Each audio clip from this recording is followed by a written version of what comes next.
Satu bangunan tempat usaha dalam kota Ambon hangus terbakar.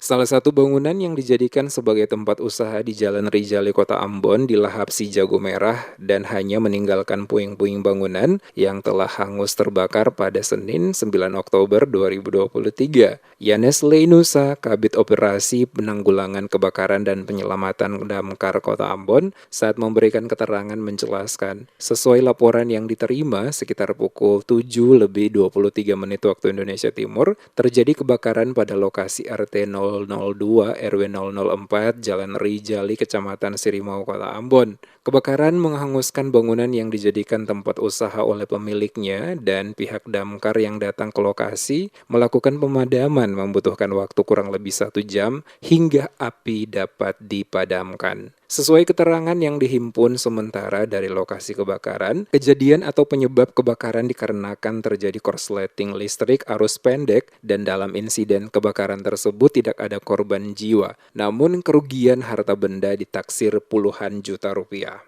Diakuinya, saat kejadian kebakaran itu terjadi tidak ada penghuni dalam rumah tersebut. Hal ini dikarenakan bangunan tersebut hanya digunakan untuk tempat usaha, sehingga saat kebakaran terjadi belum ada orang yang datang mengingat kondisi masih sangat pagi, sekitar pukul 7:23 waktu Indonesia Timur. Informasi yang kami dapat di lapangan bahwa itu pemilikannya ialah tempat usaha. Tempat usaha itu kalau tidak salah milik keluarga Patiplohi. Keluarga Patiplohi, Ibu Lucy Patiplohi. Pemilik tanahnya Bapak Hendrik. Itu yang kami dapat informasi di lapangan. Kami setelah selesai pemadaman itu sekitar 1 jam kurang lebih, ya kita kembali ke Patiplohi. Tidak ada, untuk sementara tidak ada korban jiwa. Cuma satu unit rumah terbakar.